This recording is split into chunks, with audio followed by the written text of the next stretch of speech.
Good afternoon, everyone. I hope you had a good lunch. I'm going to start by talking about something that happened in 1970. So that was a year when China started inviting Singapore's ambassadors to its National Day receptions. So this was actually a change from the past. Before that, Singapore's leaders, including Mr. Kuan Yew, were criticized by Beijing as the running dogs of the Western imperialists. So in his memoirs, Mr. Lee explained why Singapore had landed on China's invitation list. And he said, and I quote, "China's priority then was to get as many governments as possible to close ranks against the Soviet Union and check the expansion of its influence into Southeast Asia." Now, in 1976, Mr. Lee made his first trip to China, and that in fact arose out of a desire to, among other things, assure the Chinese that Singapore was neither pro-China nor pro-Soviet Union. So as we heard from SM Teo Chee Hin this morning, historically, Southeast Asia has been an arena for big power contestation, and the effects have been felt in ways big and small. So today, there are new ructions in geopolitics. In April, Prime Minister Lee Hsien Loong said, and I quote, "The current global situation, both strategic and economic, is graver than we have experienced in a very long time." So that is the war in Ukraine, protectionism, and the growing hostility between the US and China. And these, he said, will set in train a whole series of changes and shocks that will severely disrupt the world, our region, and surely Singapore. So I am keen to hear from our esteemed speakers today what they make of the tectonic shifts and the implications for Asia going ahead. What are the signs of stress, big and small, that concern them most? And how can the region adapt? So we will start with Ambassador Masafumi Ishii, followed by Professor Joseph Liow. So Ambassador Ishii is a veteran diplomat of Japan. His career spanned more than 40 years, and from Washington, D.C. to London to Jakarta. He is known for his long experience working with partners in ASEAN countries. Ambassador Ishii, please. Can you post the slides, please? This is it. I'm suffering from a pandemic called addict to PowerPoint. Without yes. PowerPoint, I can't speak out. So today I will talk about what will happen in 10 to 20 years, and what should we start doing now to adapt to the future. I think Prime Minister Lee Kuan Yew has a lot of good things, but two particular. One is he had the power to foresee the future so that Singapore can adapt to the future 1 or 2 steps in advance. And also, secondly, translate the future trend into practical policies, which is very, very important. So these two are what I'm going to talk about. Now, what will happen in 10 to 20 years? I guess first thing is the US is, I think at this time, still the only superpower, but what I call G3, not G2, will emerge in 2030s. US is the only power simply because in terms of GDP, US is still 1.5 times more than that of China, and defense spending particularly 2.5 times more than that of China. And US defense spending accounts for 70% of the whole defense spending of the world aggregated. But in 20 years are too long. In 10 years, I think, around 2030, there will be 3 top-tier countries. That's going to be US, China, and India. We haven't talked a lot about India. It's a big elephant in the room, I think. These are what I call G3. And sometime in 2030s, what will happen is both in terms of the size of GDP as well as the size of defense spending, China and the United States will become more or less the same level. And India by then has already become the #1 population of the world, and the population is continuing rising, and aging will not happen well beyond 2040. And by then, I think Indian GDP will be world #3, overtaking Japan's. So this does look like G3. Now, the second trend I would say is Indonesia and India will be decisive for creating majority. I think sometime in 2040s, Indonesia's GDP is supposed to overtake Japan's. So Japan's GDP will be world number 5, if we are lucky enough, and Indonesia will be number 4. So sometimes in 2040, if you try to create new G7, who will be in? I think G3, yeah? US, China, India will be in. And then Japan, Indonesia, as in terms of GDP, were number 4 and number 5. And then Europe comes in, if it keeps united. And whether you like it or not, Russia. I think even after the Ukraine war ends, Russia is not going to go away. And it will become a more difficult power to deal with, depending heavily on the existing privileges of theirs, like veto power in Security Council, as well as the huge number of nuclear weapons they already possess. So, if something like Ukraine happens, then what will happen? This is more or less exactly what we are seeing in relation to Ukraine now. That is, US and Japan and Europe on the one side, and China and Russia on the other side. Although China and Russia's view are not the same, I think relatively speaking, they are on the other side. So who are left in between? I think it's going to be India and Indonesia. So these two big guys, to which side these two big guys move an inch closer will decide the majority of the global opinion. So that's why I think these two countries will become crucial in my mind. Sorry. Now, number 3, which is related to your part of the world, that is, I think, de facto division expand among ASEAN countries. Southeast Asia will become the center of competition over influence among G3, US and China, and then India in the future. So I think it says they, but you say in public, don't force us to choose, we will never choose. But I think you have already chosen in your mind. Japanese Foreign Ministry has been carrying out opinion polls since 2008, so now it's the 15th year. And then one of the consistent questions has been, which country are you going to rely on more in future? Which country will become more important for you in the future? And then there are only 3 countries among 10 ASEAN countries where they say Japan, not China. And those countries who put Japan over China all the time in the past 15 years are what I call big 3.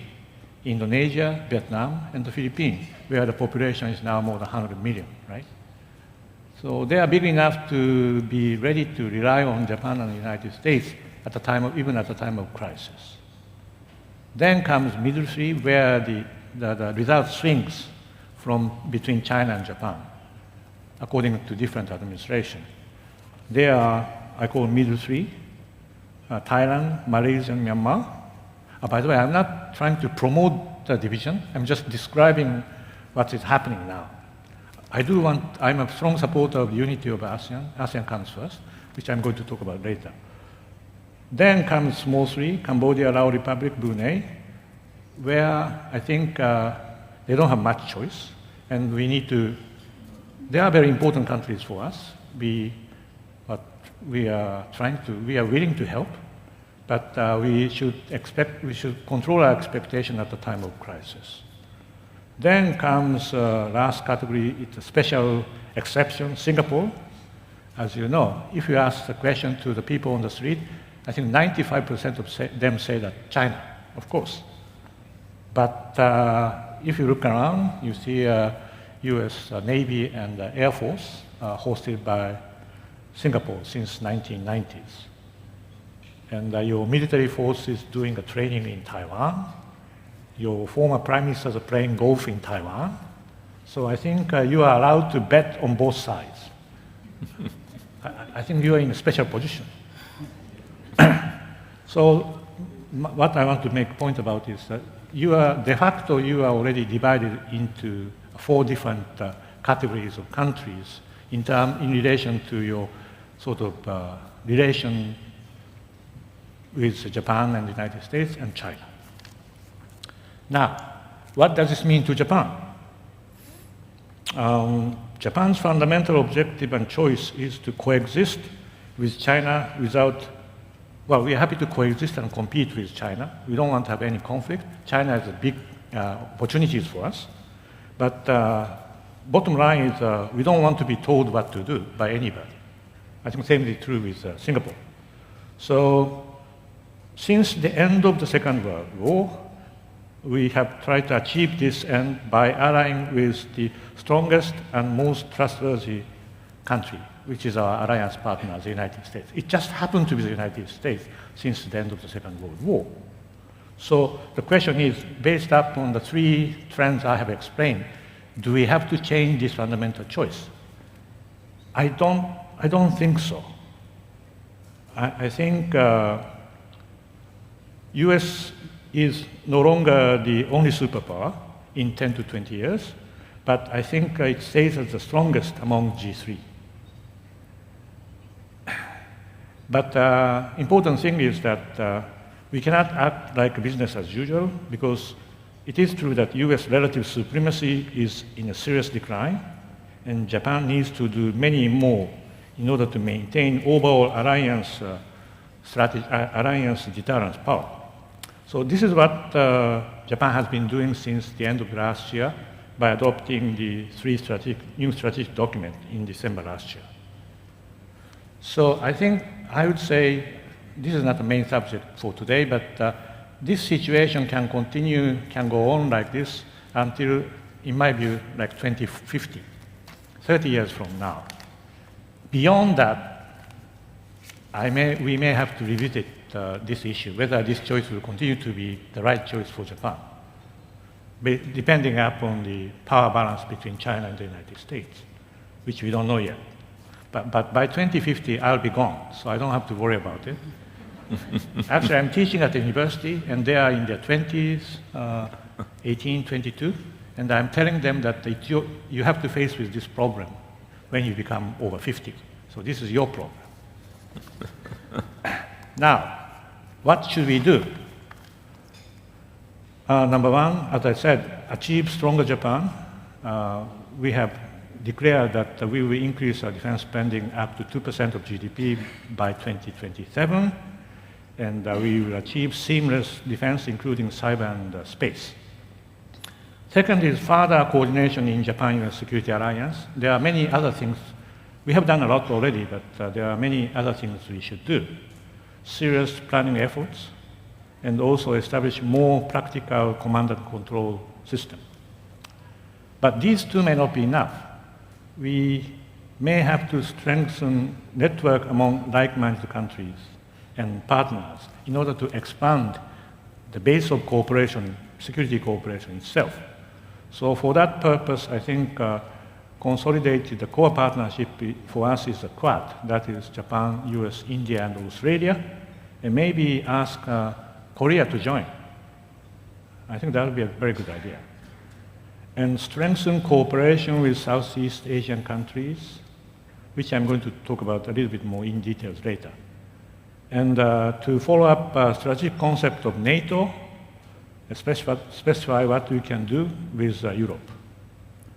Then Japan has become able to use arms provision, export of arms, and military infrastructure assistance, which we call not ODA, but OSA, Overseas Security Assistance, to gain support of each like-minded country. Now, number 4 is strengthen deterrence by becoming best prepared, start serious planning for Taiwan contingency. It's not that I expect the Taiwan contingency will happen. We have every reason to stop it. Once it starts, nobody wins. So I think the only way is to stop it from happening. And I think we have a fair chance to do it. Now, with all these efforts, most important thing is talk to China. I think maintain and strengthen strategic communication. From that viewpoint, I think the president meeting, US president and the Chinese president meeting in San Francisco would be a great thing to do. And well, especially to deter China from Taiwan invasion, it's crucial that the risk of failure is clearly understood by Chinese Communist Party, and particularly, I think, President Xi himself, that these strategic communication will become critical in our efforts for stopping the crisis from start. And how can we strengthen cooperation with Southeast Asia? I think we should be patient and honor ASEAN initiative to support strong and united ASEAN that develops as a whole will continue to be our main policy line. Encourage you, and support you from behind. And I think it's a very, I can spend 30 minutes in discussing the expansion of BRICS, including 6 new members. But one thing strange from that expansion is no country from Southeast Asia is involved. And I think it's so natural for them to ask Indonesia to join. But as you know, Indonesia said no. And they said put priority to joining OECD, which is a great decision, I think.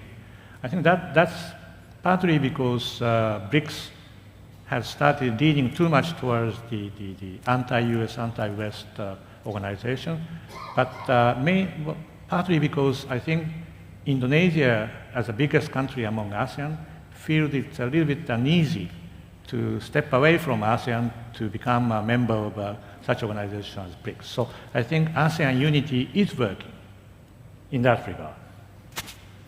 And number 2 is, having said that, I think I talked about the division among ASEAN countries, and then our resource is beginning to be limited. So I think we will have to prioritize our relation with Southeast Asian countries. I would say more tailored approach. And respond those who are ready to rely on us and who share a strategic objective with us. That's, I should say, big 3. In response to those who are ready to, never give up those who swing. I think middle 3. They are very important countries. Thailand has the biggest accumulation of Japanese business among ASEAN countries. So, but we need to realize that they are not with us all the time. So by that, we need to sort of control our expectations. And never give up. I think we will continue to support small 3s. And Singapore, of course. Yeah? But we should be, of course, careful. And the challenge for us is to balance this number 1 and number 2 items. Because if the prioritization is too big, it's like dividing ASEAN, which goes against the foremost priority, that is to support the unity of ASEAN countries. So I should say what we are going to do in terms of prioritization will be big enough to be realized, but small enough to be ignored. So it's like a walking on a tightrope. Now, last but not least, this is not us, but this is the United States. Get the United States more engaged in a tangible way. What they do matters, as we know, more than what they say. And I think rotational presence of their forces, joint exercises, economic engagement, fine. And I think IPEF is a good start. But I should say, without market access arrangement, my sense is Southeast Asian countries will never take US comeback seriously. So I think the best way to do it is to come back to CPTPP, which I raised in my question in the first session, knowing that it's very difficult. But of course, there's an opportunity in front of us, that is 2023 US APEC meeting in San Francisco. After all, as you know, CPTPP started from APEC. And if it works to encourage, in terms of encouraging the United States to rethink their attitudes towards CPTPP, we may as well try to establish connection and relation or coordination with European Union. European Union CPTPP collaboration. If it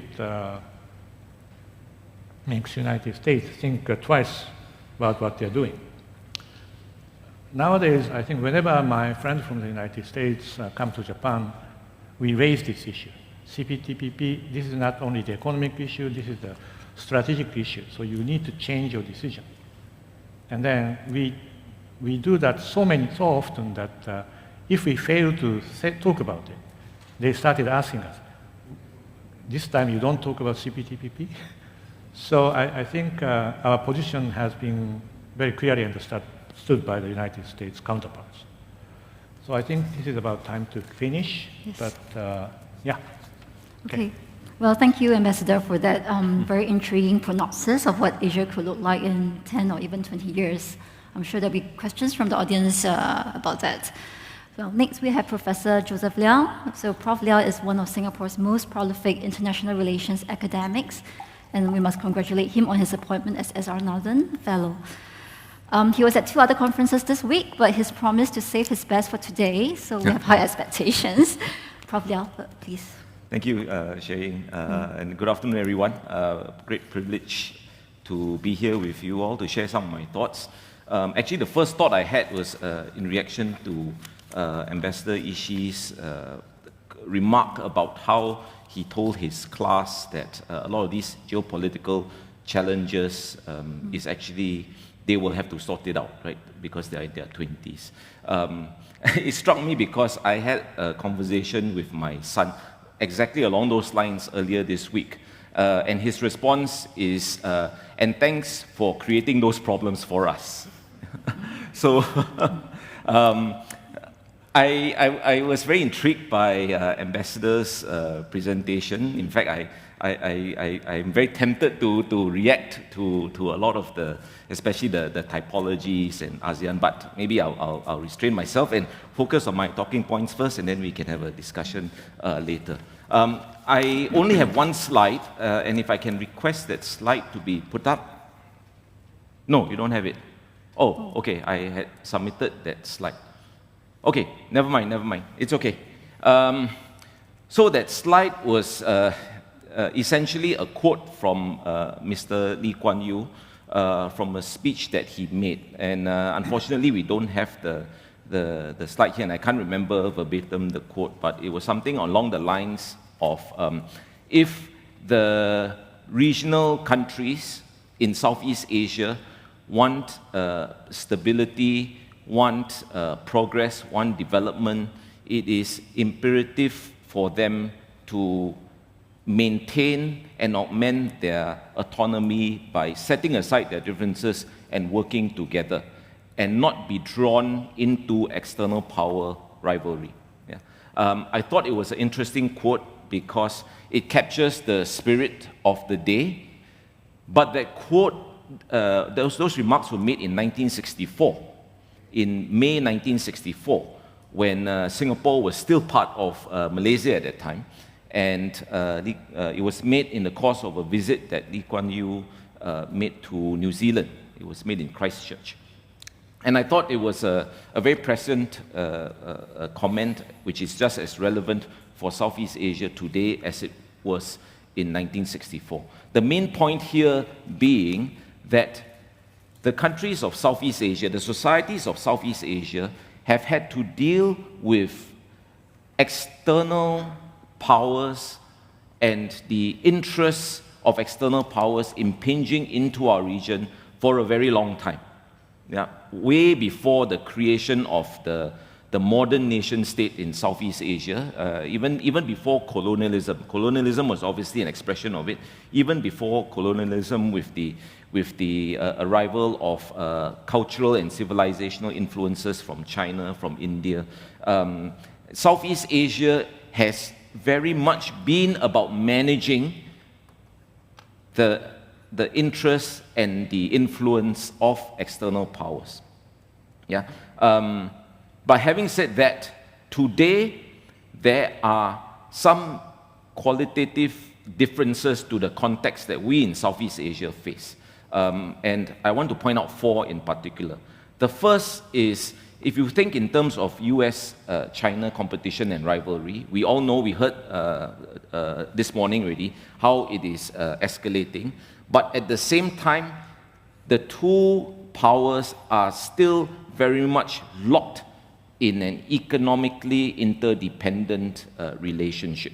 Yeah, regardless of how much chest thumping they want to do about decoupling, the reality is that they are still very much intertwined.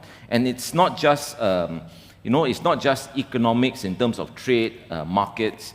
It's also in terms of technology. The only reason why the United States can embark on this technology war is because the technology ecosystems of the two countries are in many ways mutually imbricated in the first place, right? If not, then there's nothing to break up, yeah? But it's still very much imbricated. And then there's also people-to-people relations, yeah? So that is the first context that is different. The second is that because this today is very much the so-called information age, technology and digitization essentially amplifies both connections and disconnections between these two powers. Yeah?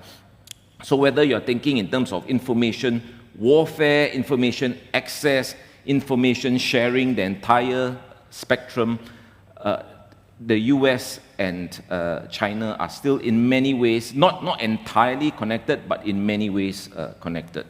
Third, we live in a multipolar world in the political, economic, financial, and I would say even the security sense.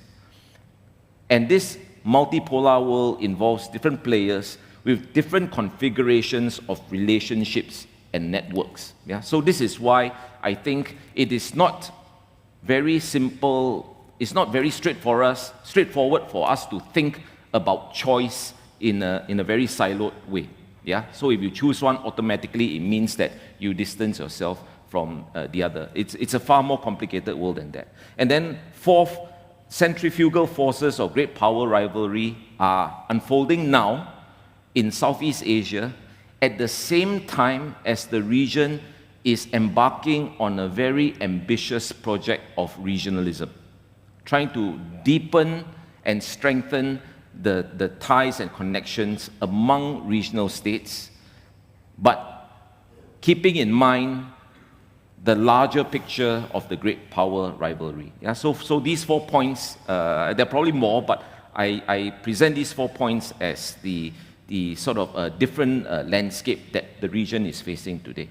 But notwithstanding these challenges, all regional states are aware that we in Southeast Asia risk being trapped by great power rivalry if we do not work together to exercise and maximize our autonomy. Again, borrowing from the quote that doesn't appear from Mr. Lee, the importance of the region exercising our autonomy. So how do we do that? How do we exercise our autonomy? Let me make 3 very quick points and then I'll end. The first is we need to be clear that it is not in any of our interests to choose sides or to even think about choosing sides. Yeah? This is, of course, the reference point that a lot of people talk about these days, choosing sides, don't make us choose sides, all that. But I think the notion of choice is problematic on at least 3 counts. The first is it sets up a very binary worldview where the reality is actually quite the contrary, that the world is far more complex and complicated. And certainly for Southeast Asian countries, we cannot not work with the Chinese and the Americans if we think about these 2 as the choices. No country in Southeast Asia, even that third category of the countries like Laos, Cambodia, Brunei, assuming they are in that category, those countries cannot afford to just work with one of the two powers. That's the reality. Second, the notion of do not make us choose, I feel is too reactive and too passive. It is not a strategy. Yeah, at a time when Southeast Asia needs a strategy, a coherent one, to be able to handle what I mentioned earlier, the centrifugal forces generated by great power rivalry. And number 3, the reality is we make choices all the time. Right? We join this organization, we sign up to that institution, we have signed a comprehensive strategic relationship with this country, that country, and the other country. We make so many choices that thinking in terms of choices is actually very, it's in a sense quite pointless. It doesn't tell us anything. It doesn't tell us anything. So we certainly need very different reference points and frameworks to think about strategic issues. Choice is not it. Yeah. So instead of fretting about being made to choose, Southeast Asia needs to be proactive in its engagement effort. That's my point, the main point I want to make. So that's number one. Number two, how does Southeast Asia do that? Southeast Asia and ASEAN needs to strengthen its own architecture. Yeah? It needs to strengthen its own architecture in a number of ways. Foremost, I would suggest, is to make a concerted effort to strengthen the ASEAN process, including this notion of ASEAN centrality. I'm happy to elaborate maybe during the Q&A on how we might be able to do that, but I'll just put this on the table first, that it's very important. If we don't get our own house in order, how are we going to expect to deal with developments taking place outside of the region? Yeah? So that is important. And thirdly, Southeast Asia and ASEAN needs to work with other regional organizations. Today, if you look at the landscape, you will see a proliferation of a whole range of economic and security and diplomatic institutions. Yeah. ASEAN has always wanted, always desired and aspired to have the prerogative to decide and dictate things that happen in the region that impact them. Understandably so, understandably so. At the same time, we also want to have an open and inclusive region, right? What does that mean? That means bringing on board all these other entities, whether they are external powers, whether it's other regional organizations who have an interest in Southeast Asia, to bring them to the table so long as they are prepared to be constructive participants in the discussion. Yeah, that has been ASEAN's approach. So the challenge for ASEAN is how to manage the tension between the two, right? On the one hand, wanting to maintain the prerogative, but on the other hand, trying to bring in the external powers, because major powers by definition don't easily cede the prerogative to others, or else they will not be major powers in the first place, right? So we need them, but we have to manage them. Question is how to do that. I think the answer is deceptively simple. To manage that, as I mentioned earlier, ASEAN needs to be united, ASEAN needs to be coherent. Yeah? And that is the ultimate challenge for ASEAN going ahead. It is a successful regional organization, no doubt about that, as we heard from earlier, I think SM Teo might have mentioned that, but there's room for improvement, and the essence of the improvement has to be strengthening the unity of the countries in Southeast Asia. So on that note, I will stop, and then we can have a discussion. Thank you. Thanks, Prof. Liu. So it's now question time. We will open the session to the floor. Just a reminder, there are two ways to do this. You can first scan the QR code and enter your question there, or you can do this the old-fashioned way, put out your hands and I'll call on you. The mics will come to you. So while you think of your questions, I think we will just do a quick one of our own first. We talked about ASEAN centrality and the strengthening of the ASEAN process.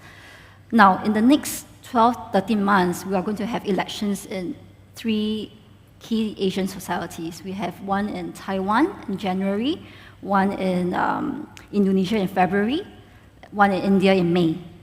And then, of course, there's in the US in November. So I would like to ask the two speakers, what are some of the key outcomes that you'll be looking out for that will really affect ASEAN's efforts to move with strategic autonomy and agency? Any thoughts on that? I guess next year will be full of important elections. Yes. Mostly in the first half, yes, except for the American election in this November. And I think except for the U.S. presidential election, result is more or less within range of expectation. So I'm not too much worried about result and its impact on the future course of action in this region. Indonesia, I think we have already a limited sort of candidates. All of them are okay, basically, I think. And India, I think we know the result already, right? More or less. Taiwan can be a problem, but for that reason, I think and now I think in Taiwan, the difference between the ruling party and the opposition party is now getting smaller and smaller.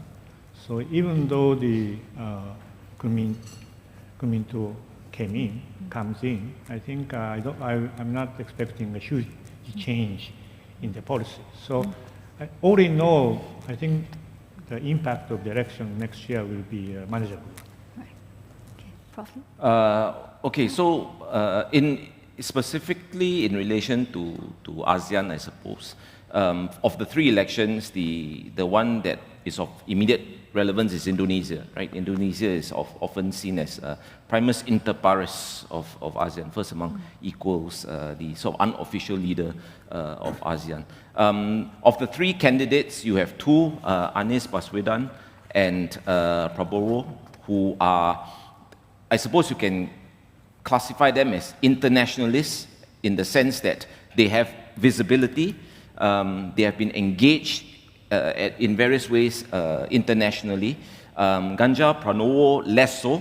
Yeah, he's coming up the sort of Jokowi path, right, through local government performance, and of course very beholden to his boss in the party.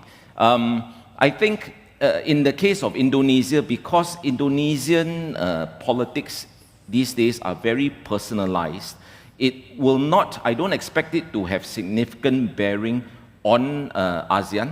I think the idea of Indonesia playing a major role in ASEAN is one that transcends leaders and whichever political party. And frankly, in the case of Indonesia also, as you know, political party affiliations don't really count for all that much. Yeah, it's not ideological.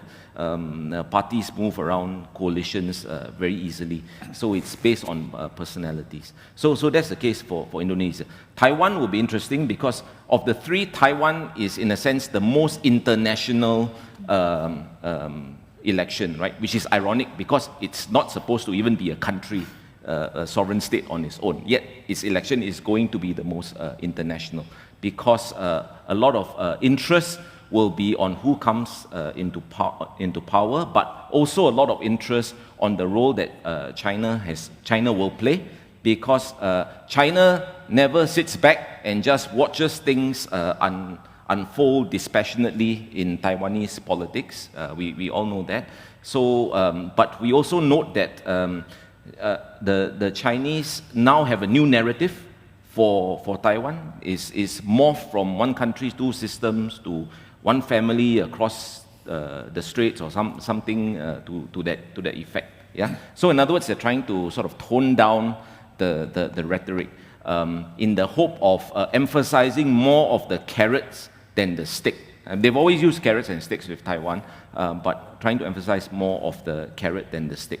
Whether or not that will have the intended effect, we do not know, but the reality, I think, any given poll will show that the mood on the ground, especially among the younger population in Taiwan, is shifting. And it's shifting in ways that the Chinese leadership would rather it not shift.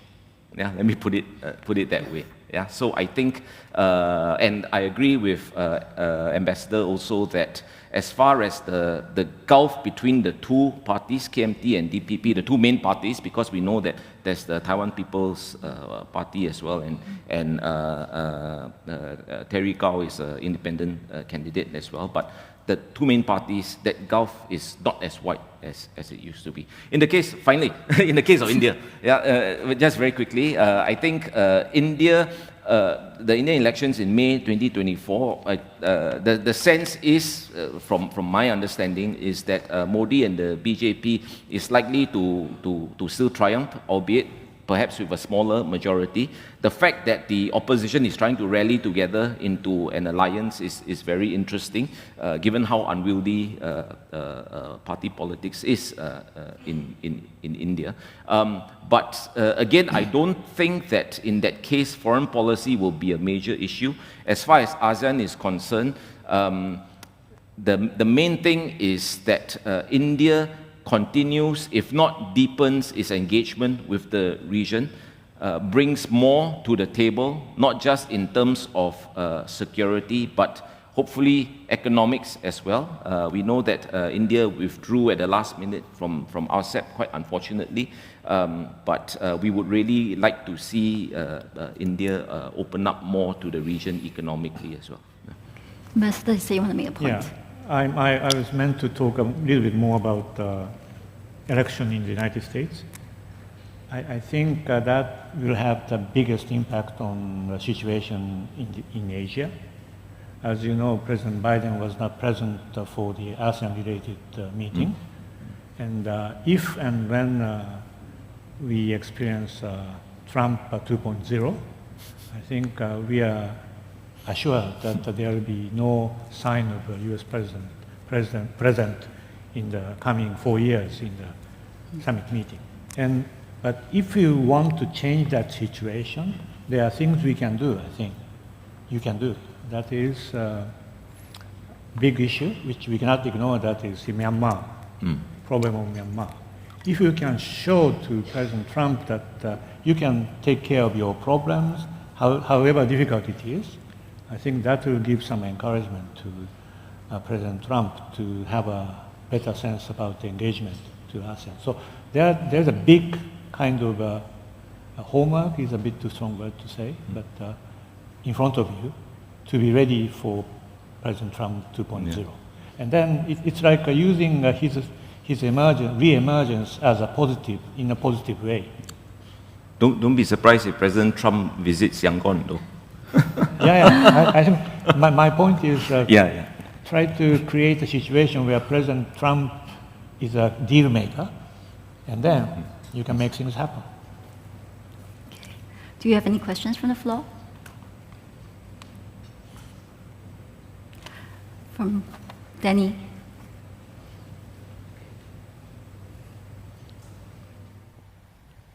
Thanks. Thank you for all the very illuminating presentations.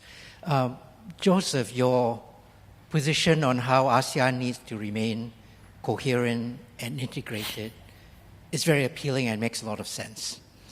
But I want to, if I may, press a little bit further on the whole panel on how exactly, what exactly the consequences of that are. It seems to me there are two ways something like ASEAN can become irrelevant. One is if it's small, powerless, disunited. Your statement that we should all remain integrated helps us escape from that trap. But the other way in which ASEAN could become irrelevant is if it doesn't engage along lines that interest the great powers. That, that ASEAN simply stands to one side and is a space all its own. So I'm curious to hear from the panel how ASEAN engages along lines that make it interesting to the great powers. Thank you. Okay, I'll go first. Thanks, Danny.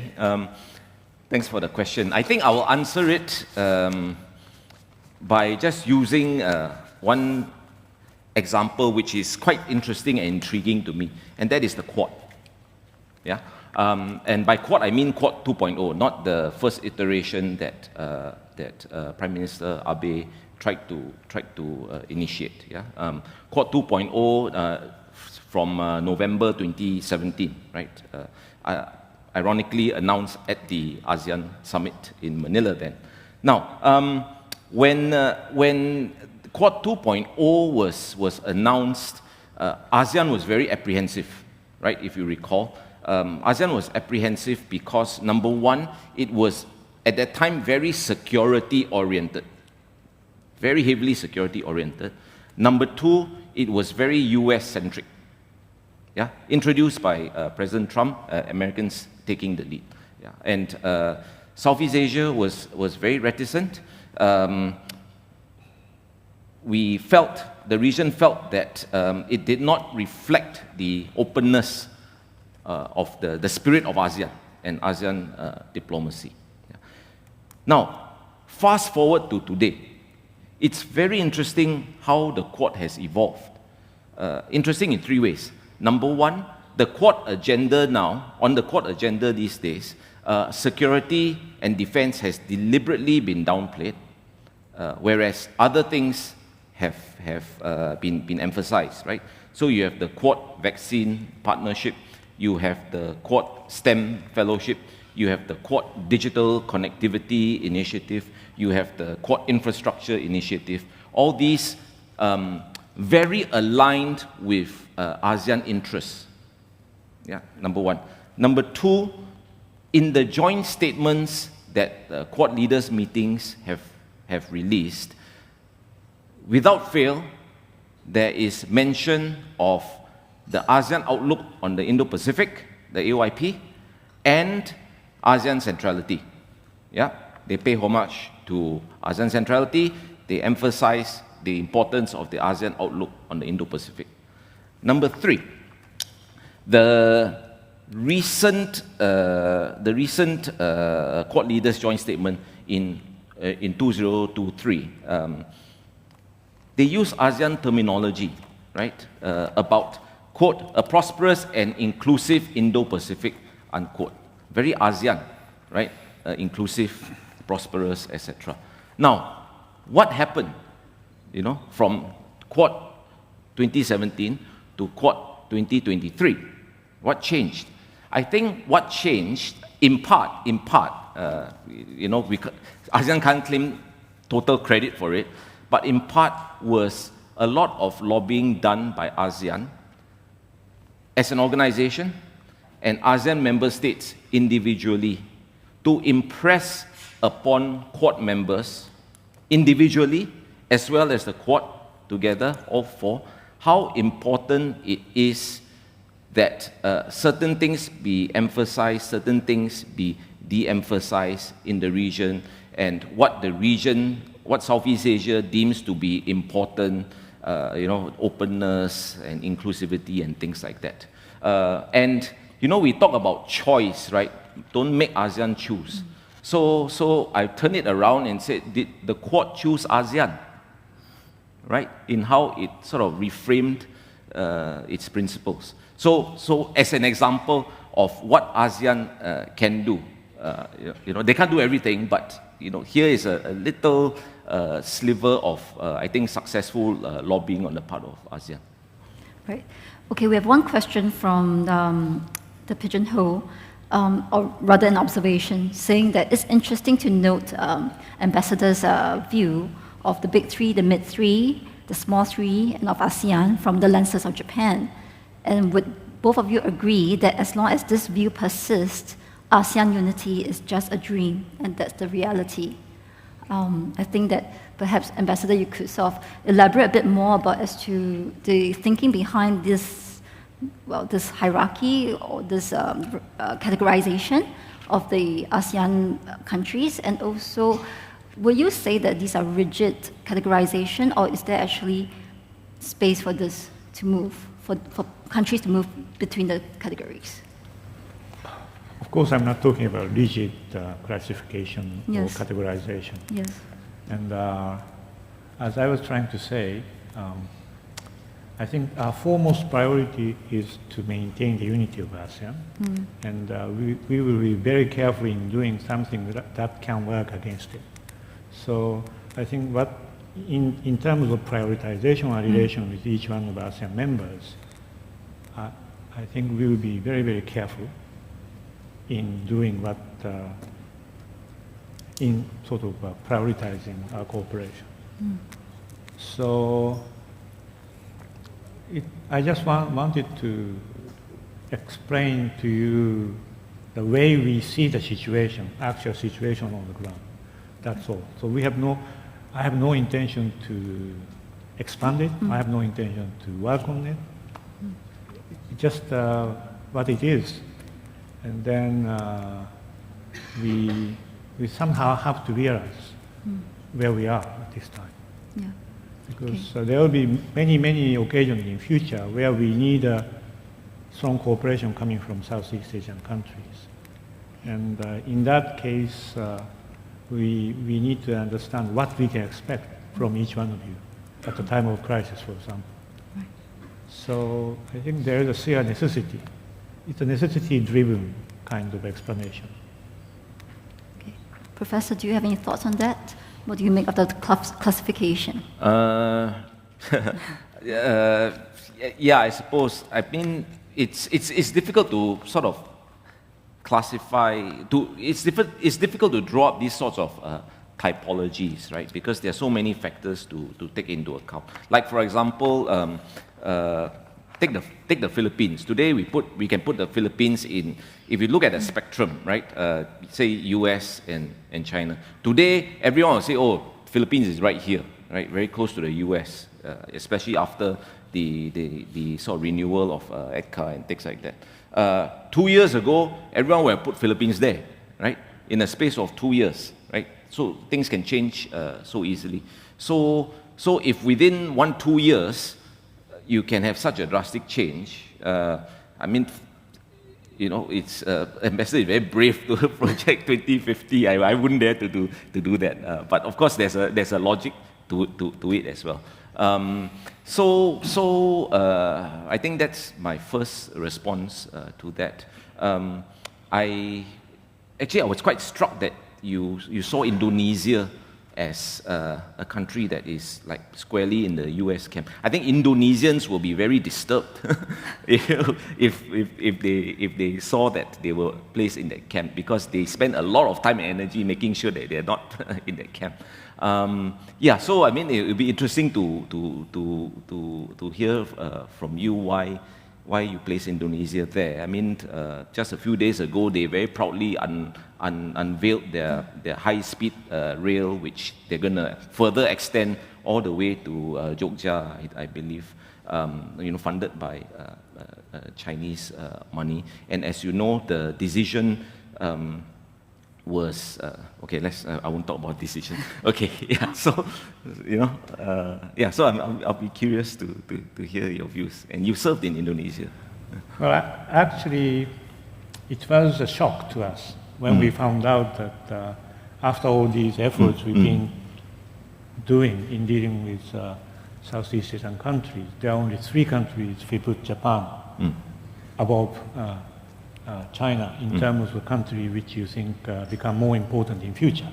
So at that time there was a huge discussion in my building, why this is the result? How should we interpret this? How can we work on this?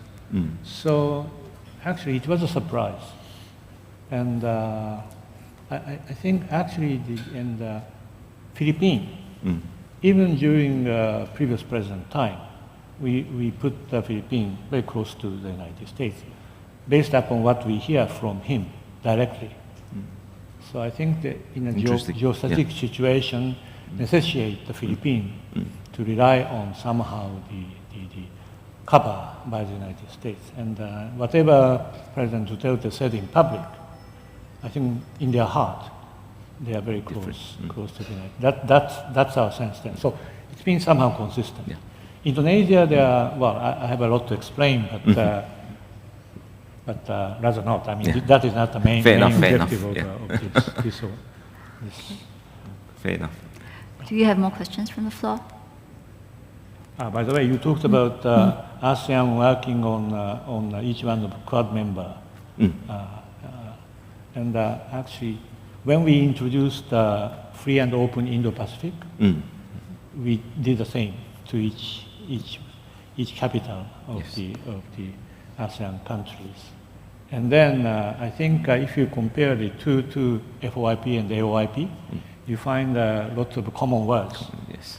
Naturally, Yeah. because we dropped some of the wordings which made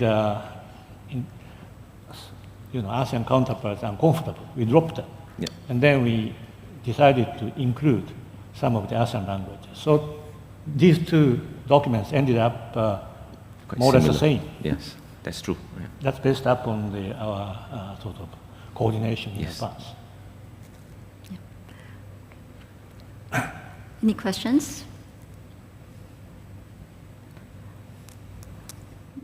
Well, then I would just go on to ask about one thing. We talked about ASEAN unity, and it seems like one of the things that is really standing in the way at this point is that of Myanmar. And in fact, we do have one question here that says that the Myanmar issue seems to divide ASEAN. And how do you see Myanmar, the Myanmar issue being resolved? I don't know whether Prof, you would like to take that first. I think the Myanmar issue is going to take a lot of time and effort to resolve. I think it is very true that ASEAN is trying to do what it can, but at the same time, there are other initiatives, sub-ASEAN initiatives going on as well. For me personally, I don't think that is necessarily bad. I'm not from the school of thought that believes that ASEAN should have the sole prerogative on anything and everything that is in the region or affects the region. That's not my view. ASEAN should be at the table. ASEAN should have a voice, But if there are, other ways to get at the issue, at the problem, there is nothing wrong with that, right? If we are trying to get over this hump. And so for example, Indonesia is no longer the chair. What would have been useful a few months ago when Thailand was pursuing its own efforts, if there could have been some coordination between the Thais and the Indonesians on that score, that would have been good. I think ASEAN realizes that the kind of mechanisms that they had put in place initially to deal with the Myanmar problem needs to be improved. Yeah? So this idea of trying to ensure continuity by having that troika working on it, I think that will be very useful, because one of the problems was that it was very disjointed, right? Every chair appoints their own special envoy, and so it gets very unnecessarily complicated. Yeah? So now, hopefully, going forward, there's more consistency. But to me, there is a larger issue, and to be provocative, I will just put it out there, yeah, just for the sake of getting everyone hopefully to sit up a little. When Myanmar was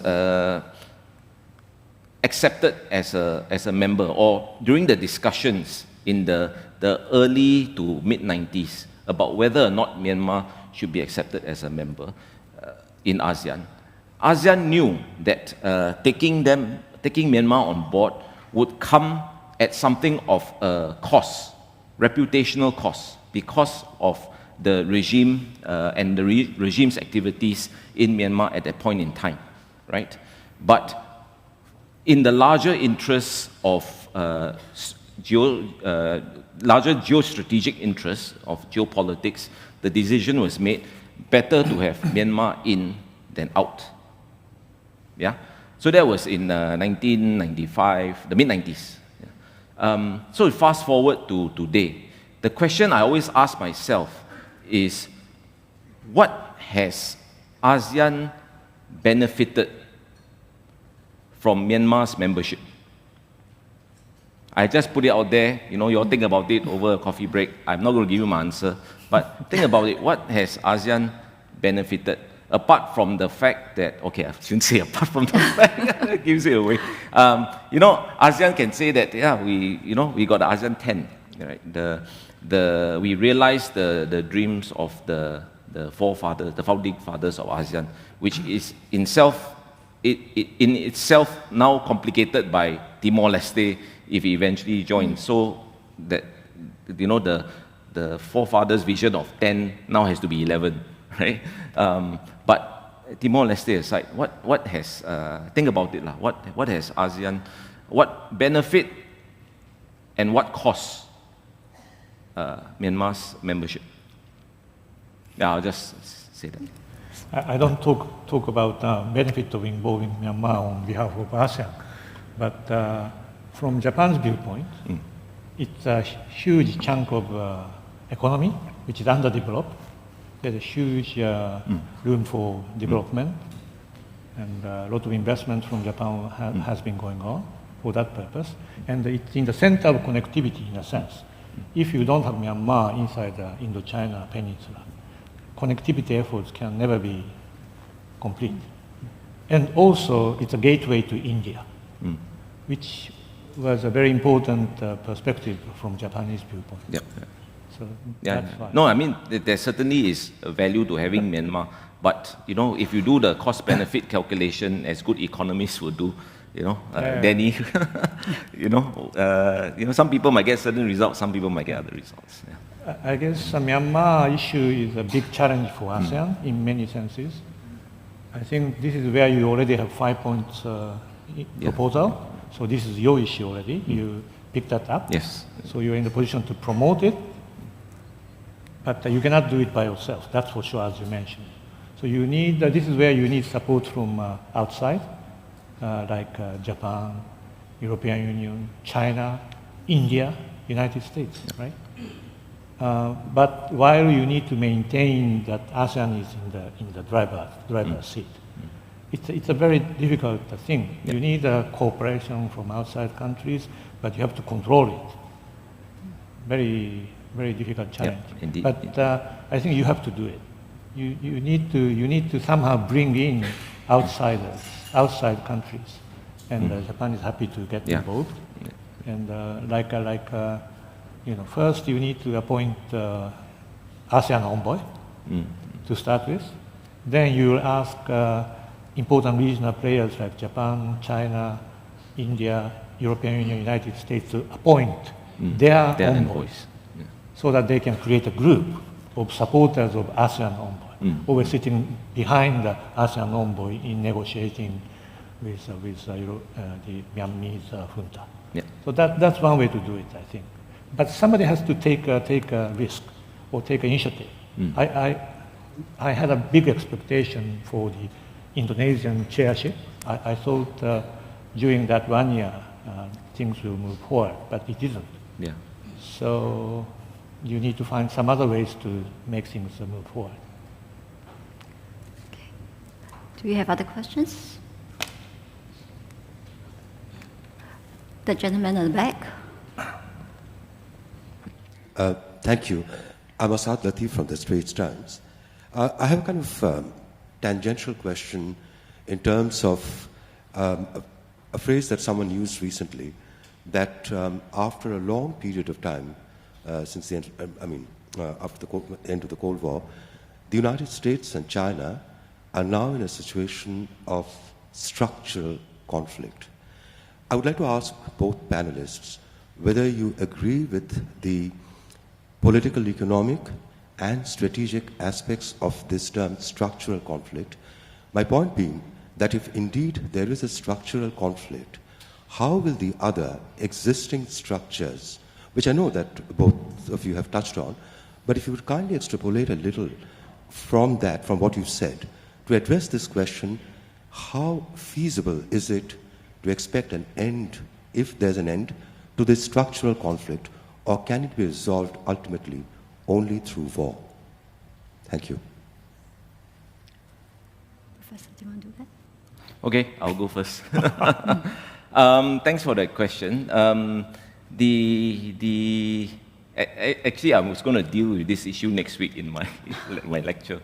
But on this issue of structural conflict, the assumption there is basically the idea that you have a rising power and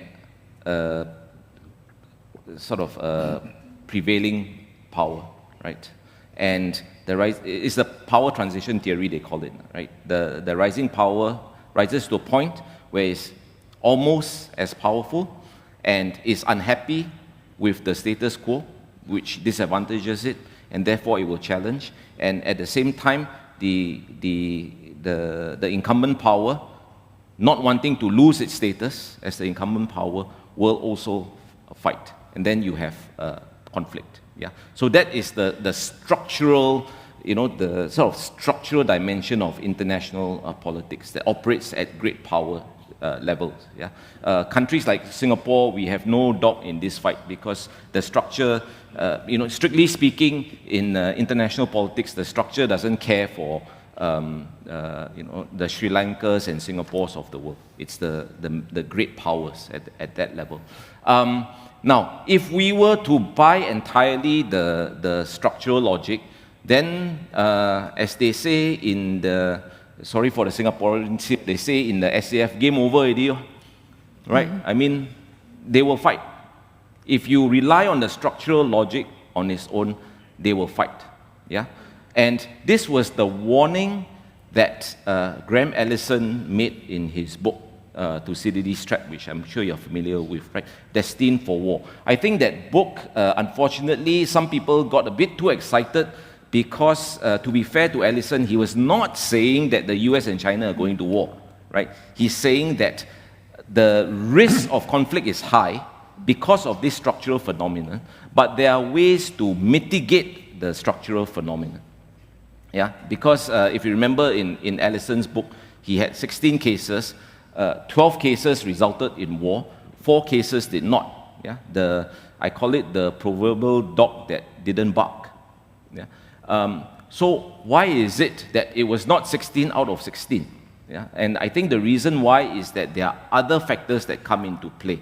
So the question is for the United States and for China today is whether they are going to surrender themselves to that strict structural logic, in which case everybody better hunker down and go to your HDB-approved bomb shelters because there's going to be war, or you're going to find ways to make sure that the competition does not roll over into the conflict, the very high risk or very high possibility of conflict. So I don't believe entirely in that structural logic because I believe that there are things that can be done. Look at the US and the Soviet Union. They didn't go to war with each other. Why didn't they go to war with each other? Very simple: nuclear deterrence, right? Second strike. I think SMTO talked about it earlier, right? So long as you have a second strike capability, yeah, that is protected, then you're not going to be hit by the other great power. So there are things that can be done to mitigate the prospect of the structural conflict, I feel.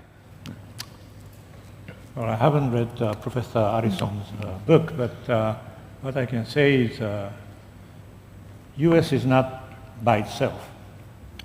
U.S. has allies and friends. And, for example, Japan doesn't want to see the direct conflict between China and the United States. So we will do everything to stop it from happening. Yeah. So it's not that the U.S. wants to go for a strategic, structured conflict or not.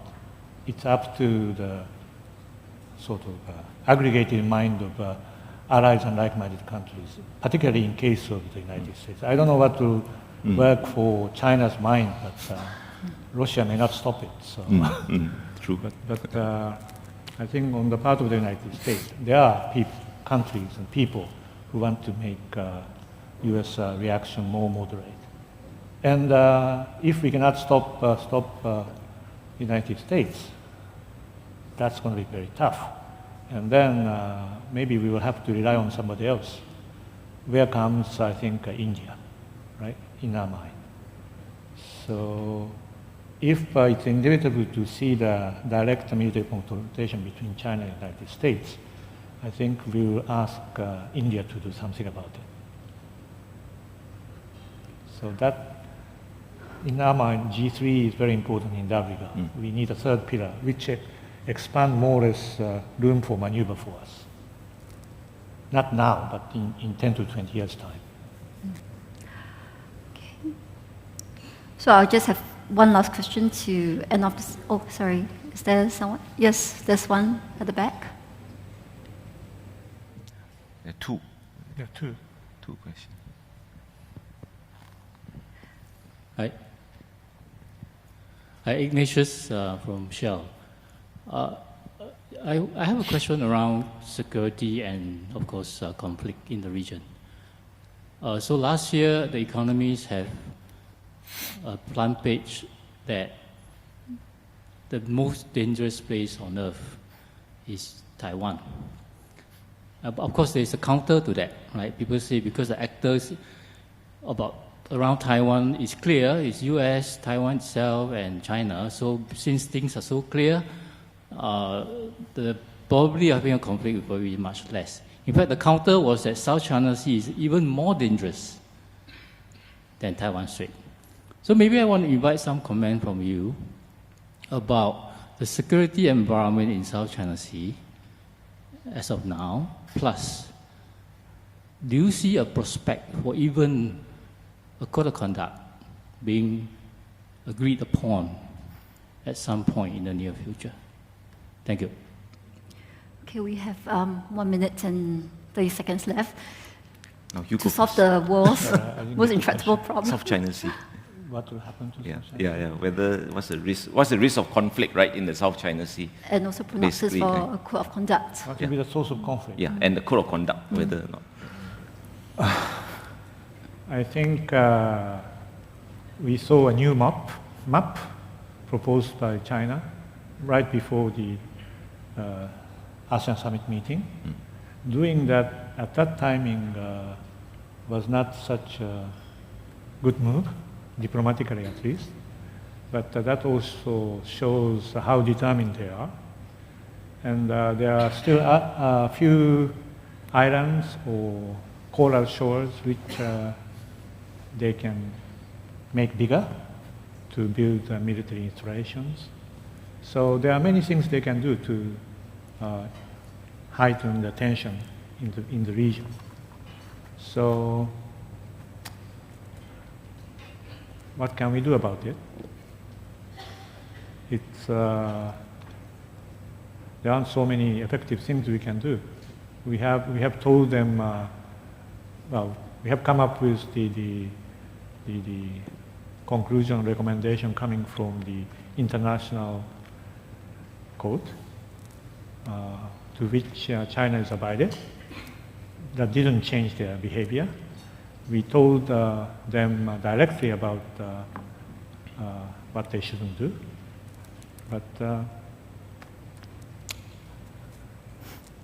I think I leave the solution to Joe. I have no solution. I mean, just very quickly, I think the main risk there is not a direct or even intentional conflict.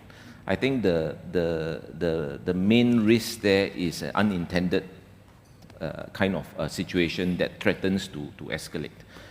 The Chinese presence there is essentially their very extensive Coast Guard capabilities, not so much the Navy itself, right? And that's creating some anxiety among Southeast Asian countries.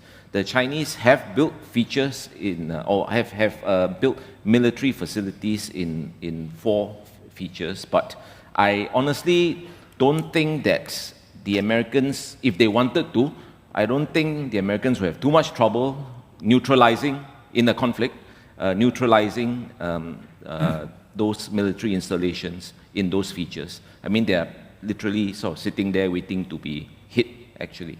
Yeah. So, as far as the code of conduct is concerned, whether or not there will be one, it really depends. Yeah. Right now, there are some ASEAN states who feel that the code of conduct in whatever form is an end in itself. You know, Die must get the code of conduct, you know, whatever it looks like. And there are others who feel that if you don't have a substantive, which is to say a binding code of conduct, then don't bother. Yeah. So that has to be sorted out. Yeah. But it is not easy, because the reality is that while ASEAN is involved in the discussions on the South China Sea, there are some Southeast Asian countries, some ASEAN members, who have no immediate interest in the South China Sea. Their immediate interest is actually in the Mekong region, which is a totally different sort of dynamic there, but which, by the way, has an impact on how countries approach the South China Sea discussion. And I think that underscores the central point of the difficulty of ASEAN unity and what it needs, what needs to be done for us to get there. So on that note, can you please join me in thanking our speakers today for their presentations and insights. Thank you.